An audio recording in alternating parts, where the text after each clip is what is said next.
Дами и господа, следващият участник определя себе си като повърхностен и безотговорен моторджия. Моля, посрещете Ивайло Петров.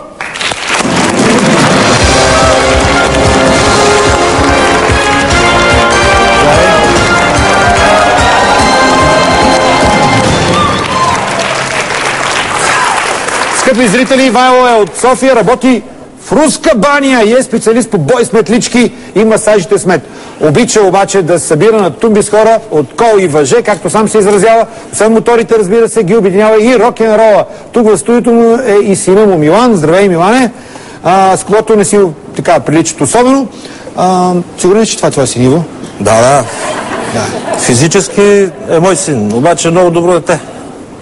Добро не е дете. беледжия, не е като мене с регистрирана стая на 9-ти етаж в Пирогова в ортопедията. Не го познават даже. Мене санитарката ми в Тунис и вика: здрасти, как си? Колко шофани имаш? 4, 5. 5 шофани. Добре. Голям фен си на Стани Богат, разбрах, и в кръчма или някъде, където събирате пичовете, както се казва. Капанче в махалата. И си гледате, играете, залагате, викате. Реалити, надвикване, залагане за въпросите, доводи, аргументите не винаги са логически. Да видим твоите въпроси. Те ще бъдат 12. Първата сигурна сума е 500 лева.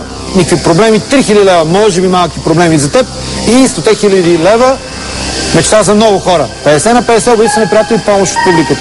Успех, господин Петров. Благодаря. Имаш и прякор. Са учениците, вайцата, другите, доки, доктора. Доки. Да. Доктор си? Да. Физиотерапия, рехабилитация на специалността. Доки. И ги пошибваш тия в банята, така ли? Яко пошибвам. Доки, оки-доки. И така, нека играта на Ивайло Доки Петров започне сега.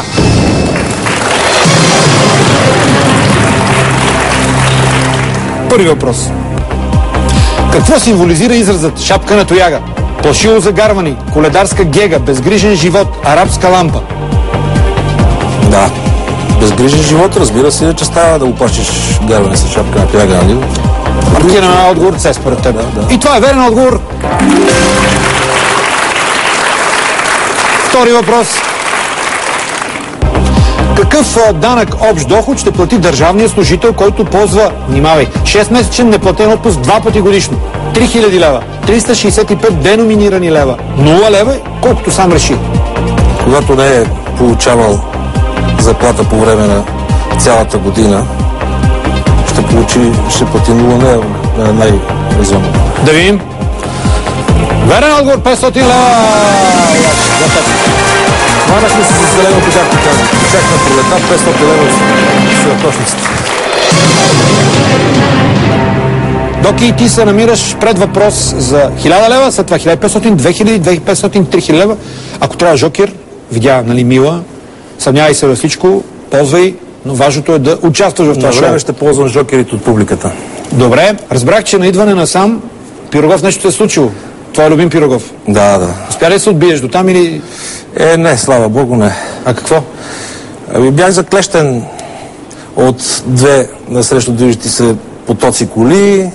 Заобиколих пред муцуните на тия коли, които искат да минат направо. Аз искам да мина надесно, светна зелено за тях. Една кола не ме видя и ми издани вратата. Човека беше с много корава кола, една 124-ка. Аз с много мека кола. Моята врата хлътна, него и дръскотинка му няма. Извиних му се, казах му, че бързо застани богат. Да, вика късмет. Той ти повярва. Повярва ми, да. Верно? И да. Добре, да поздравим тази 124-ка. Стискай палци, приятели. Бяло комби 124-ка. Мерси, че се прояви разбиране.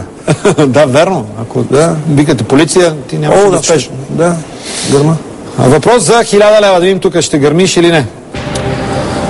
Кой за утре е спокоен? Според известната песен на НЛО. Който пие облак троен, който чака дъжд пороен, който има къс достоен, който вижда образ двоен. Бих заложил на тройния облак. Той може да предпази от всеко НЛО или да го извика, зависи на какво те докарва. Така? Това е, според мен, е добър отговор за да си спокоен за утрото, когато идва НЛО. Ще играе с облак троен срещу него. Да видим.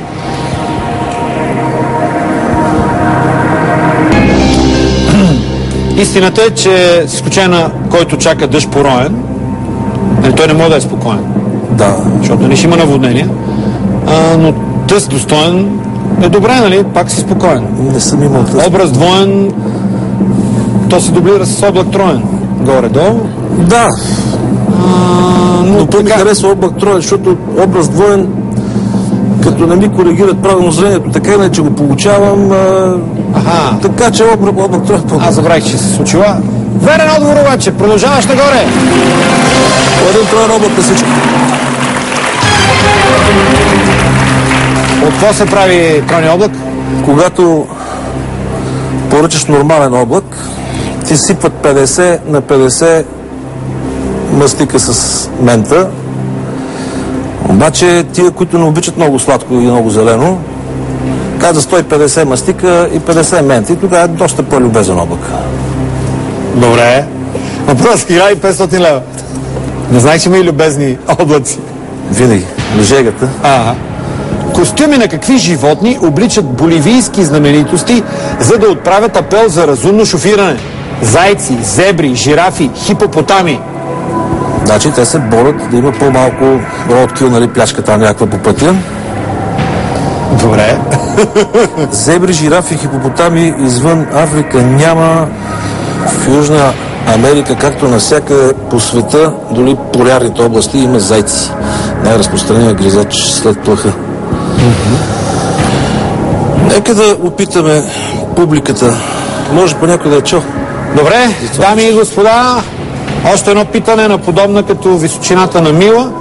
Също много интересен въпрос. Костюми на какви животни обличат боливийски знаменитости, за да отправят такъв апел за разумно шофиране? Зайци, зебри, жирафи, хипопотами. Гласувайте сега!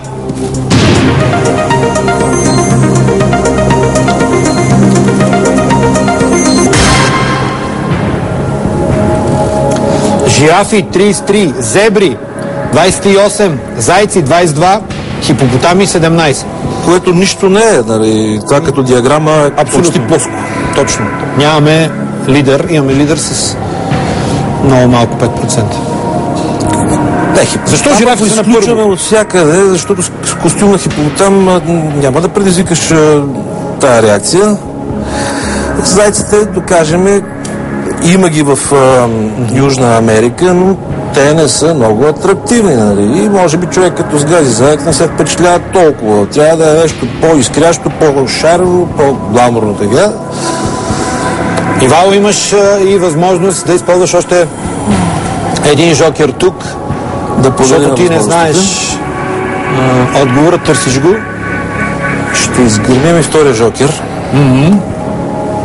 И тогава, каквото сега покажеш. Трети жокер няма да ползва за този въпрос. Кой от двата жокера? Ще използвам жокера 50 на 50. Нека компютъра влезе в шоуто на Ивайло Петров сега. Зебри срещу хипопотами.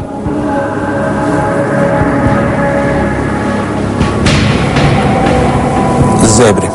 Избирам. Да видим. Ивайло, ти си зададе най-важен въпрос. Кое е животно на кой континент живее? Но ти не си зададе още по-важния въпрос. Ти, който всеки ден минаваш от тук, от там, по тротуара, слизаш горе. Кое животно живее на улицата? Легнало! Зебрата, приятелю, зебрата. Елементарен въпрос. Зебрата на улицата.